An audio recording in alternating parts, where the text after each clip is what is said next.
प्रिय मित्रों, नमो नमः। आप सभी का संस्कृत प्रिय क्लासेस में स्वागत है। मित्रों, आज हम सभी यूपी बोर्ड कक्षा 10 के संस्कृत पद्य पीयूषम से विद्यार्थी चर्या नामक पाठ के संस्कृत श्लोकों का अर्थ हम संस्कृत में सीखेंगे। तो आइए सबसे पहले इसका वाचन करते हैं, फिर इसके बाद संस्कृत में अर्थ सीखते हैं। तो आप सभी अपनी अपनी कापियों को ले लीजिए और पेन लेकर के बैठिए ताकि इनके अर्थ को भी आप सभी लिख सकें। और इसका बार बार मित्रों लिख लिख करके अभ्यास करिएगा।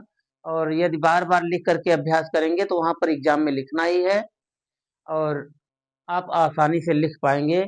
इसकी मात्रा, हलंत, विसर्ग जो भी लगे हैं आप आसानी से इसको लिख पाएंगे, उसमें त्रुटियां नहीं होंगी अर्थात गलतियां नहीं होंगी। आइए इसका वाचन करते हैं और आप सभी भी मेरे साथ साथ बोलेंगे। अभिवादनशीलस्य नित्यं वृद्धोपसेविनः चत्वारि तस्य वर्धन्ते आयुर्विद्यायसो बलम्। अभिवादनशीलस्य नित्यं वृद्धोपसेविनः चत्वारि तस्य वर्धन्ते आयुर्विद्यायसो बलम्। तो मित्रों, इसमें इन श्लोकों में जो संस्कृत में अर्थ लिखने के लिए आएगा तो उसमें प्रसंग और संदर्भ लिखने के लिए नहीं आएगा, यानी ना ही संदर्भ लिखना होगा और ना ही उसमें प्रसंग लिखना होगा। आपको खाली उसमें संस्कृत का अर्थ ही लिखना होगा। तो आइए संस्कृत के अर्थ को सीखते हैं। महर्षि मनुः अस्मिन् श्लोके कथयति यत् यः नरः स्वपूज्यानां प्रणमति वृद्धानां सेवां करोति तस्य जनस्य आयुः विद्या यशः बलं च इति चत्वारि वस्तूनि वर्धन्ते। आप सभी भी एक बार इसको बोल करके लिखिएगा। बोलिए मेरे साथ साथ। महर्षि मनुः अस्मिन् श्लोके कथयति यत् यः नरः स्वपूज्यानां प्रणमति वृद्धानां सेवां करोति तस्य जनस्य आयुः विद्या यशः बलं च इति चत्वारि वस्तूनि वर्धन्ते। तो मित्रों, आइए अब दूसरे श्लोक का हम सभी अर्थ सीखते हैं। पहले वाचन करते हैं, फिर इसके बाद इसका अर्थ। मित्रों, इसका हिंदी अनुवाद हम नहीं बता रहे हैं आपको, यानी इन श्लोकों का अर्थ आपको संस्कृत में ही लिखना है, न कि हिंदी में लिखना है। और हिंदी में नहीं लिखना है इसलिए हम इसका अर्थ आपको हिंदी में नहीं बता रहे हैं। तो आप ऐसे ही याद करेंगे और इसको इस तरह से ही लिख देना है। और हाँ, अब यहाँ पर ये संस्कृतार्थ जो लिखना है, तो यहाँ पर जो हमने हेडिंग डाला है संस्कृतार्थ, तो इस लाइन से आपको शुरुआत नहीं करना है।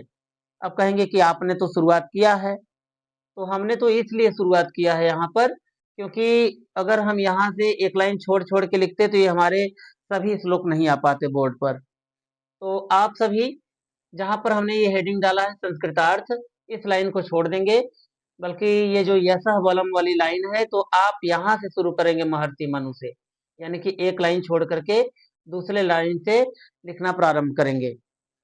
और फिर इस तरह से आपकी लिखावट बहुत अच्छी लगेगी और इसमें आपका एक भी नंबर नहीं कटेगा। तो आइए पढ़ते हैं। महर्षि मनुः अस्मिन् श्लोके कथयति यत् यः नरः स्वपूज्यानां प्रणमति वृद्धानां सेवां करोति तस्य जनस्य आयुः विद्या यशः बलं च इति चत्वारि वस्तूनि वर्धन्ते। एक बार फिर से पढ़ते हैं। महर्षि मनुः अस्मिन् श्लोके कथयति यत् यः नरः स्वपूज्यानां प्रणमति वृद्धानां सेवां करोति तस्य जनस्य आयुः विद्या यशः बलं च इति चत्वारि वस्तूनि वर्धन्ते। अब आइए दूसरे श्लोक को पढ़ते हैं और आप सभी भी मेरे साथ बोलेंगे। सत्यं ब्रूयात् प्रियं ब्रूयात्, सत्यं ब्रूयात् प्रियं ब्रूयात्, न ब्रूयात् सत्यमप्रियम्, प्रियं च नामृतं ब्रूयात्, एषः धर्मः सनातनः। सत्यं ब्रूयात् प्रियं ब्रूयात्, न ब्रूयात् सत्यमप्रियम्, प्रियं च नामृतं ब्रूयात्, एषः धर्मः सनातनः। अब आइए इनके अर्थ को सीखते हैं संस्कृत में, यानी संस्कृतार्थ सीखते हैं। तो मित्रों यहाँ पर संस्कृतार्थ आप हेडिंग डालेंगे, फिर इसके सीधे वाली लाइन में नहीं लिखेंगे, इसके इस लाइन के नीचे वाली लाइन से आप प्रारंभ करेंगे ताकि आप सभी की लिखावट अच्छी लगे। और इसका बार बार अभ्यास कर लीजिएगा ताकि आप इनके हलंत विसर्ग ये अनुस्वार कहाँ कहाँ लग रहे हैं ताकि आपको लिखने में आसानी हो। और अगर इस तरह से बार बार अभ्यास करके लिखे रहेंगे तो आप एग्जाम में बड़े ही आसानी से लिख लेंगे और आपका एक भी नंबर नहीं कटेगा। आइए इसको सीखते हैं।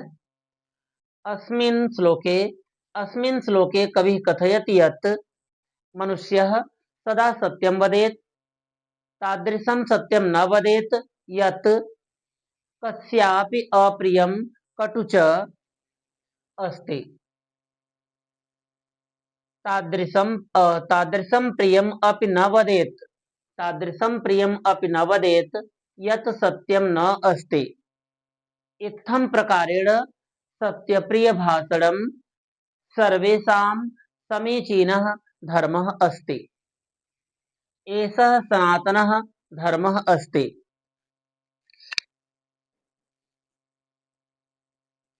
एषः सनातनः धर्मः अस्ति। आइए फिर से देख लेते हैं इसको। अस्मिन् श्लोके कविः कथयति यत्, अस्मिन् श्लोके कविः कथयति यत् मनुष्यः सदा सत्यं वदेत्, मनुष्यः सदा सत्यं वदेत्, तादृशं सत्यं न वदेत् यत् कस्यापि अप्रियं कटु च अस्ति। तादृशं प्रियम् अपि न वदेत् यत् सत्यं न अस्ति। इत्थं प्रकारेण सत्यप्रियभाषणं सर्वेषां समीचीनधर्मः अस्ति। एषः सनातनः धर्मः अस्ति। एषः सनातनः धर्मः अस्ति। अब आइए इस श्लोक को सीखते हैं। आप सभी भी बोलेंगे मेरे साथ। सर्वलक्षणहीनोऽपि यः सदाचारवान् नरः, श्रद्धानो अनुसूयश्च शतं वर्षाणि जीवति। सर्वलक्षणहीनोऽपि यः सदाचारवान् नरः, श्रद्धानो अनुसूयश्च शतं वर्षाणि जीवति। आप सभी भी मेरे साथ बोलिए। सर्वलक्षणहीनोऽपि यः सदाचारवान् नरः, श्रद्धानो अनुसूयश्च शतं वर्षाणि जीवति। संस्कृतार्थ। संस्कृत का अर्थ ही लिखना है मित्रों इन सभी श्लोकों के। तो आप सभी को यहाँ पर प्रसंग और संदर्भ नहीं लिखना है, यानी संदर्भ और प्रसंग यहाँ इसका अर्थ बताते समय यहाँ पर ना ही संदर्भ की हेडिंग डालेंगे, ना संदर्भ लिखना है और ना ही प्रसंग लिखना है। आप सभी को सिर्फ इसका संस्कृत में अर्थ लिखने के लिए आएगा, तो यहाँ पर संस्कृतार्थ हेडिंग डालेंगे और फिर इसके सामने वाली लाइन से मत लिखिएगा। आप सभी यहाँ से लिखिएगा, यानी कि इसके नीचे वाली लाइन से लिखना प्रारंभ करिएगा ताकि आपकी लिखावट बहुत अच्छी लगे। और यहाँ पर हमने तो ऐसा लिख दिया है इसलिए क्योंकि ये बोर्ड छोटा पड़ रहा था और ये सारे श्लोक इसमें नहीं आ पा रहे थे, तो इसलिए हमने इसके सामने से ही लिख दिया है। तो आइए सीखते हैं। महर्षि मनु कथयति यत् यह जनः सर्वलक्षण निरहितो अपि सदाचारी भवति, ईर्ष्या शून्यः भवति, सह शतवर्षपर्यन्तं सुखेन जीवति। तो यहाँ पर संस्कृतार्थ में क्या कहा है महर्षि मनु ने? तो महर्षि मनु कथयति यत्, महर्षि मनु कथयति यत् यह जनः सर्वलक्षण निरहितोऽपि सदाचारी भवति, ईर्ष्या शून्यः भवति, सह शतवर्षपर्यन्तं सुखेन जीवति। आप सभी भी बोलिए मेरे साथ मित्रों।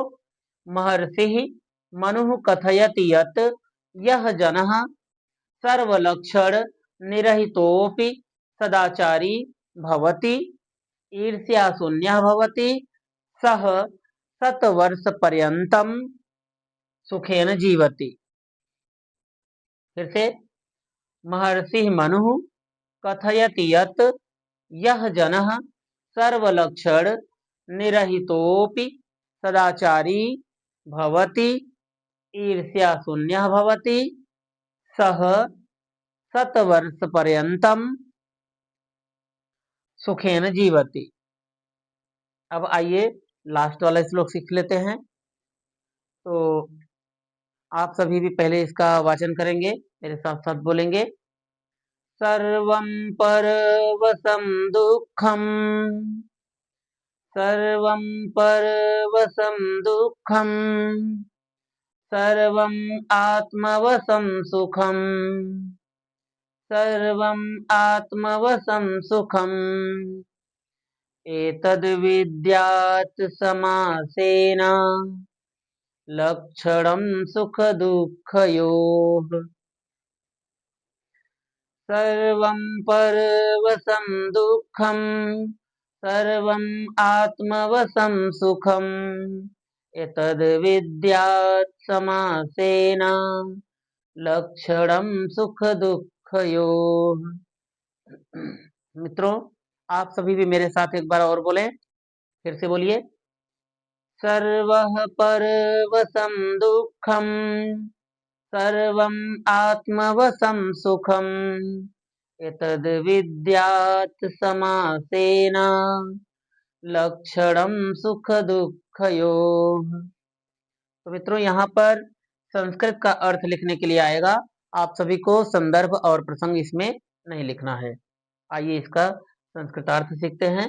और संस्कृतार्थ जो यहाँ से हमने लिखना प्रारंभ किया है, तो आप इस लाइन को छोड़ करके दूसरी लाइन से लिखना शुरू करेंगे, जैसा कि हमने अभी पहले बता दिया है आपको, ताकि आपकी लिखावट साफ हो, सुंदर हो। और इसमें कटिंग ना करिएगा मित्रों, क्योंकि अगर बार बार कट करते हैं, ये मात्रा गलत हो जाता है, हलंत गलत हो जाता है, विसर्ग गलत हो जाते हैं, तो उससे आपका नंबर कट जाता है। और आप सभी इसका बार बार लिख करके अभ्यास करेंगे तो किसी प्रकार की कोई समस्या नहीं होगी, और आपको ये सारे हलंत विसर्ग जहाँ जहाँ लगे हैं वो विभक्तियां सब याद हो जाएंगी। तो बार बार आप सभी लिख लिख करके अध्ययन करिएगा इसका। आइए सीखते हैं। अस्मिन् संसारे यत् पराधीनम् अस्ति तत् सर्वं दुःख स्वरूपम् अस्ति, यत् स्वाधीनम् अस्ति तत् सर्वं सुख स्वरूपम् अस्ति। पराधीनता दुःखस्य, स्वाधीनता च सुखस्य संक्षेपेण लक्षणं जानीयात् इति व्यासेन महाभारते उक्तम्। तो महाभारत में क्या कहा है व्यास जी ने कि अस्मिन् संसारे यत् पराधीनम् अस्ति, अस्मिन् संसारे यत् पराधीनम् अस्ति तत् सर्वं दुःख स्वरूपम् अस्ति, तत् सर्वं दुःख स्वरूपम् अस्ति, यत् स्वाधीनम् अस्ति, यत् स्वाधीनम् अस्ति तत् सर्वं सुख स्वरूपम् अस्ति। पराधीनता दुःखस्य, स्वाधीनता च सुखस्य संक्षेपेण लक्षणं जानीयात् इति व्यासेन महाभारते उक्तम्। क्या कहा है महाभारत में व्यास जी ने कि अस्मिन् संसारे यत पराधीनम अस्ति तत् सर्वम दुख स्वरूपम अस्ति, यत स्वाधीनम अस्ति तत् सर्वम सुख स्वरूपम अस्ति। पराधीनता दुःखस्य स्वाधीनता च सुखस्य संक्षेपेण लक्षणं जानीयात् इति व्यासेन महाभारते उक्तम। तो इन श्लोकों को मित्रों आप सभी लिख लिख करके बार बार अभ्यास करिएगा, ताकि ये सभी श्लोक आपको याद हो जाएं और परीक्षा में आपके ये संस्कृत वाले अर्थ का जो ये श्लोकों का अर्थ लिखना है, ताकि आपको ये छोड़ना ना पड़े इस प्रश्न को। तो इन श्लोकों को हम एक दूसरे तरीके से भी वाचन कर सकते हैं, आप सभी भी करिए ताकि ये श्लोक आप सभी को याद रहें, ताकि आप सभी प्रश्न को भी पहचानते रहें और इसके उत्तर को भी पहचानते रहें। आइए सीखते हैं। अभिवादनशीलस्य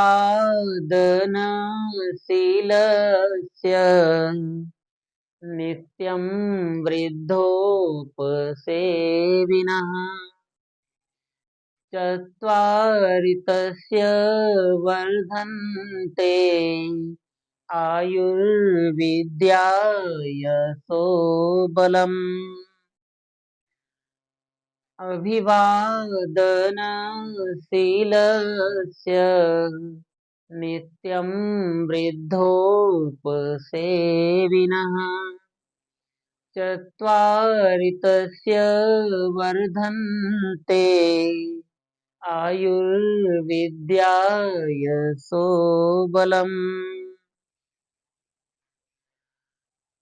अब दूसरे इस श्लोक को पढ़ते हैं। सत्यं ब्रूयात् प्रियं ब्रूयात् न ब्रूयात् सत्यमप्रियम् प्रियं च नामृतं ब्रूयात् एषः धर्मः सनातनः। सत्यं ब्रूयात् प्रियं ब्रूयात् न ब्रूयात् सत्यमप्रियम् प्रियं च नामृतं ब्रूयात् एषः धर्मः सनातनः। आइए इन श्लोकों को सीखते हैं। सर्वलक्षणहीनोऽपि यः सदाचारवान् नरः श्रद्धानोऽनसूयश्च स तं वर्षाणि जीवति। सर्वलक्षणहीनोऽपि यः सदाचारवान् नरः श्रद्धानोऽनसूयश्च स तं वर्षाणि जीवति। अब आइए इस श्लोक को सीखते हैं। सर्वं परवशं दुःखं सर्वं आत्मवशं सुखम् एतद् विद्यात् समासेन लक्षणं सुख दुःखयोः। सर्वं परवशं दुःखं सर्वं आत्मवशं सुखम् एतद् विद्यात् समासेन लक्षणं सुख दुःखयोः। तो मित्रों आप सभी इस तरह से इनका गायन कर सकते हैं, अर्थात वाचन कर सकते हैं, चाहे जो पहले हमने बताया है उस तरीके से और चाहे इस तरीके से। इन सभी का वाचन करके आप इन श्लोकों को भी याद कर लीजिए। क्योंकि यदि आपको ये श्लोक याद रहेंगे तो बड़े ही आसानी से इन शब्दों को ही तो इसमें लिखना है। और जब आप इन शब्दों को याद पहले से ही किए रहेंगे श्लोकों में, तो इसमें लिखने में बड़ी ही आसानी होगी। तो मित्रों, अब हम नेक्स्ट डे में यानी दूसरे दिन अब हम दूसरे पाठ के श्लोकों को लेकर के उपस्थित होंगे। और हाँ, जो इनमें इम्पोर्टेंट है यानी कि जो महत्वपूर्ण है, उन्हीं श्लोकों को हम यहाँ पर संस्कृत में अर्थ आप सभी को बता रहे हैं कि इनमें से कोई ना एक आ जाएगा। यदि आपको अच्छे से इनके संस्कृतार्थ याद हो गए हैं तो आप निश्चित रूप से ये पूरे के पूरे नंबर पाएंगे। तो मित्रों, अब हम अगले वीडियो में फिर से मिलेंगे। तब तक के लिए नमो नमः।